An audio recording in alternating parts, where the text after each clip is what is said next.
In March 2023, India's renewable energy sector crossed a notable milestone. The renewable energy capacity in the country, comprising mostly wind and solar, but also a little bit of biomass and small hydro projects, crossed the 125 gigawatt mark of installed capacity. That's one data point.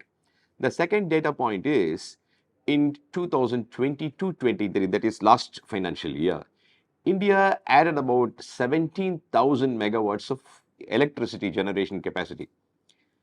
92% of this came from the renewable energy sector, according to the Council for Energy, Environment and Water, or CEEW.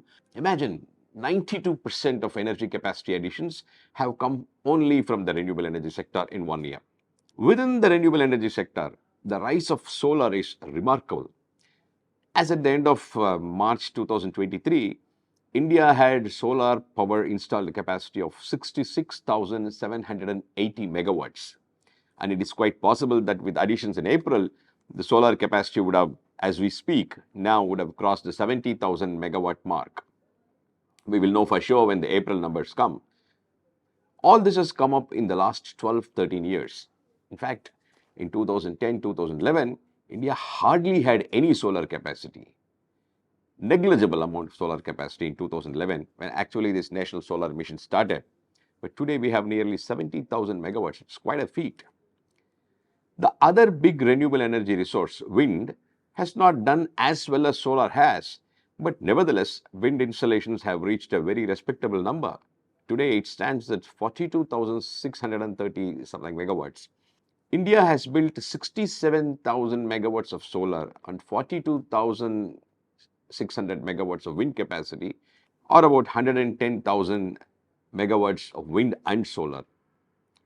Add to this some biomass and small hydro plants, you arrive at the renewable energy capacity of 125,000 megawatts. Please do remember this figure, 125,000 megawatts or 125 gigawatts. As a percentage of total energy capacity in the country, which today stands at 436,000 megawatts or 436 gigawatts, the renewable energy capacity works out to something like 28-29%. This 125,000 megawatts, by the way, is exactly 1/4 of what India had committed to the world.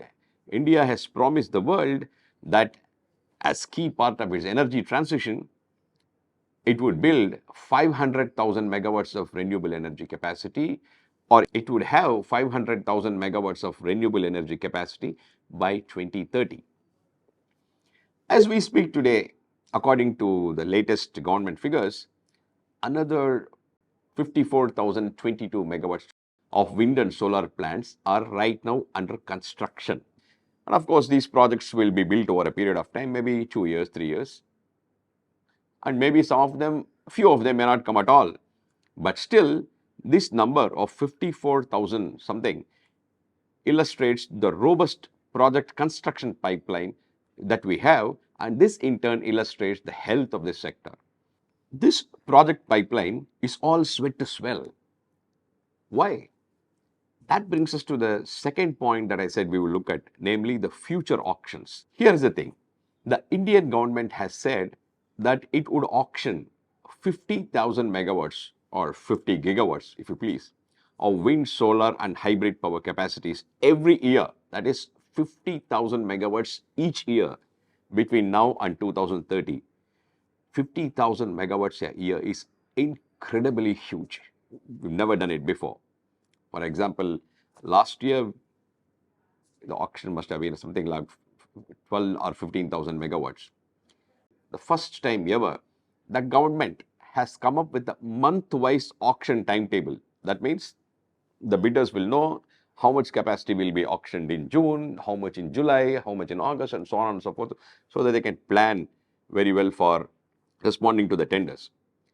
This gives the investors a clear picture about how much capacity would be auctioned in which month. So for the first time, we have an auction program of 50,000 megawatts. Never before has India seen 54,000 megawatts of renewable energy capacity under construction, and at the same time another 50,000 megawatts waiting to be bid out for auctions. That is why I said that Indian renewable energy is at the cusp of a major leap.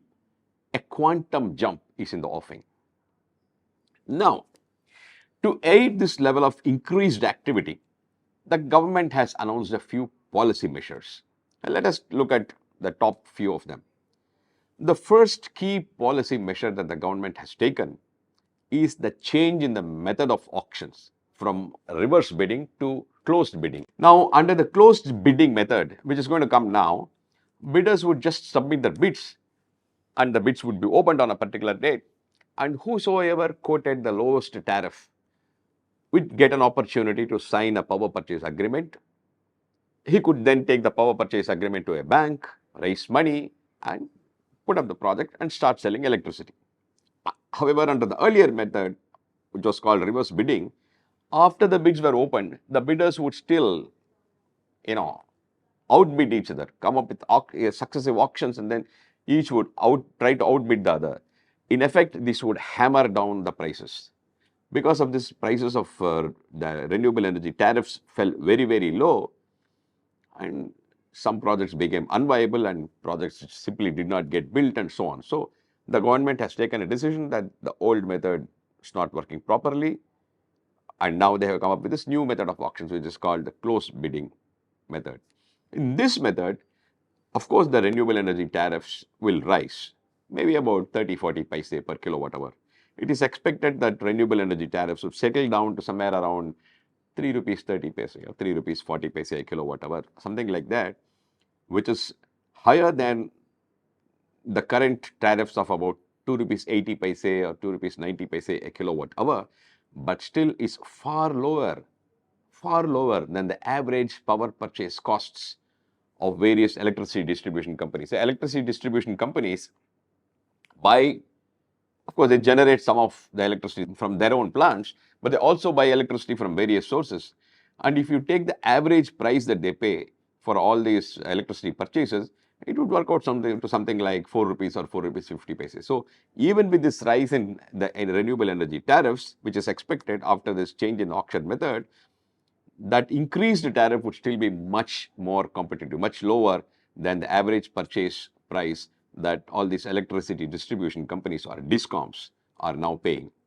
The second policy measure is running auctions separately for each state. Earlier, there was one national auction, and that was done by the government company SECI. The winning bidders naturally tended to go and put up their projects in either the windiest state or the sunniest state where they would get more generation. So some states were getting all the projects were getting bunched in some states. For example, all the wind energy projects went only to Gujarat. So some other states, most other states were getting left out of this party. Now this is going to be changed and there is going to be state-wise auctions, so that no state is really left out. Of course, then the tariffs will be different for different states, which is only to be expected. But the growth in the renewable energy sector will be more pan-India, more democratic.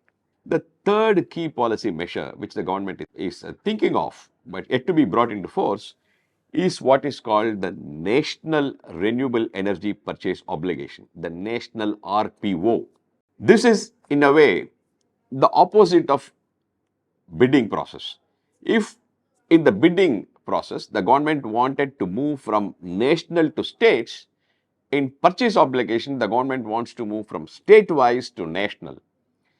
The renewable purchase obligation or RPO is simply mandating by law an electricity distribution company or large consumers to buy a certain specified portion of their power purchases from renewable energy sources, so that there is a demand for renewable energy like wind and solar, and those people who put up the plants have an opportunity to sell their electricity in the market.